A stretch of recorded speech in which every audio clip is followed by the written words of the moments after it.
So the first thing with Drive is we're going to ask you if you'd like to record your activity that you're about to perform the next few moments. So on or off there. Now you have two options here. First one is set filters in Drive. So this is a very powerful feature because instead of just driving and looking for distressed properties, you can now drive for a purpose. And that purpose is, why not drive for something that's on a list, on a pre-foreclosure list, on a lien list? So as you've probably already noticed, these are the same filters that are on the desktop.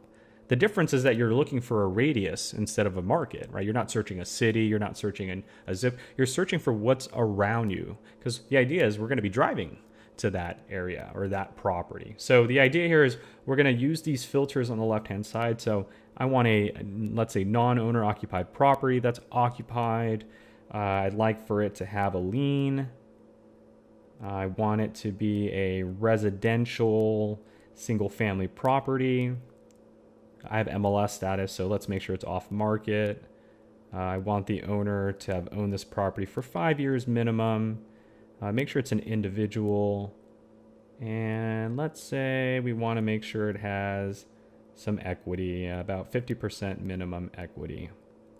All right, and then the final thing we'd like you to do is at the very top, apply your radius. So I don't want to drive too far, so I'm going to look for something within a 2-mile radius here around me, and then I'm going to hit apply. And then it's going to ask me if we'd like to actually take your background. So let me go ahead and do that, unlock the settings. And we're going to go ahead and do that. Always go back and boom. Let us go back to the app here. So once we have that, now it's populated all the properties within my 2-mile radius that fit that criteria. And as you can see, there are 3 properties. So let's say I'm bored and I'm sitting at home and there's nothing better to do, and I feel like driving and knocking on a door, just driving and seeing, properties that fit a certain criteria. And here are the 3 properties within a 2-mile radius that fit my criteria, right? So as you can see on the map, I'm zooming in and out. You can tap on the parcel or satellite view. You can zoom in and it's going to center where you're at. But these 3 results, as you can see, they're numbered on the pins on the map, 1, 2, and 3. Those numbers are reflected on the results down below. So number 1 is number 1 in the results. Number 2 is number 2. Number 3 is number 3. Now let's take a look at number 1, for example. Is this a property we would have considered physically distressed? Probably not. Let's look at the photos. I mean, we would have definitely driven by this house. It doesn't look like it's in any physical distress. But see, that's the thing that makes this feature so powerful, is that we would have driven by it because it doesn't look physically distressed. But let's look at the details right here. It is in distress. The person has almost a $3,100 lien. Looks like they're being sued by some creditor, Midland Funding. Obviously, what happens when you don't pay liens? Well, they can cause a foreclosure. So while it may look physically amazing, it looks like it's not physically, it is a distressed property, right? So now we know the pain. We can now run the comps, see what its value is.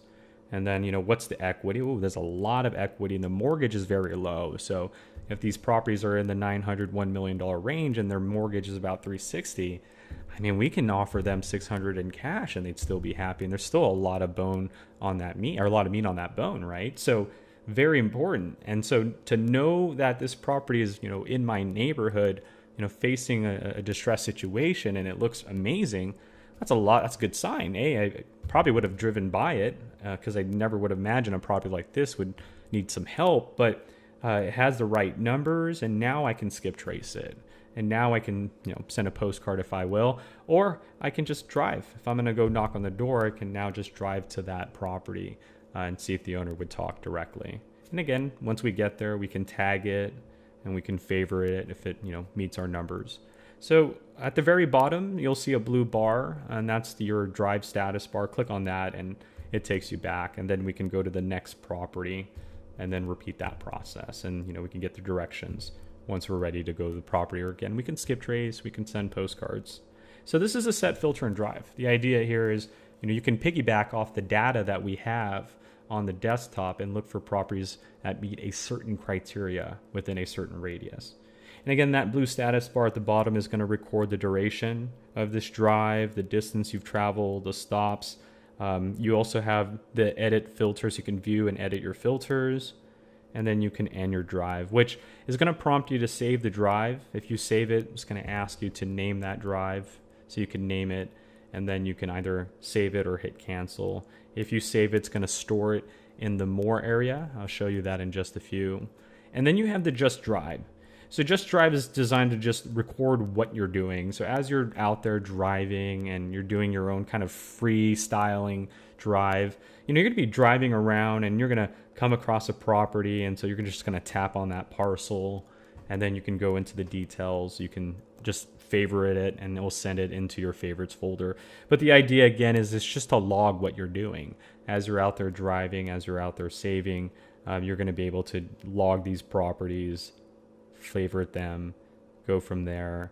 And then ultimately, once you've done your freestyling drive, you're going to see at the very bottom the status bar, your duration, your distance, stops. You can hit the end button. It's going to ask you to save it. You can do that and then hit the save button. That's going to get stored. So set filters in drive is geared to drive for a purpose. I'm driving for these particular properties that meet this particular criteria. Driving is more geared to, hey, I'm going to go out there and drive for dollars, just look for properties that are physically distressed. Meanwhile, I want you to log what I'm doing. That way in the future, I don't, run that same route again, okay? History is just showing you everything that you've clicked on or searched. We figured, you didn't save it, but you might want to maybe go back to it because you changed your mind, or maybe the numbers were good and it decided to, be a lead later on, or you decided it was a lead later on.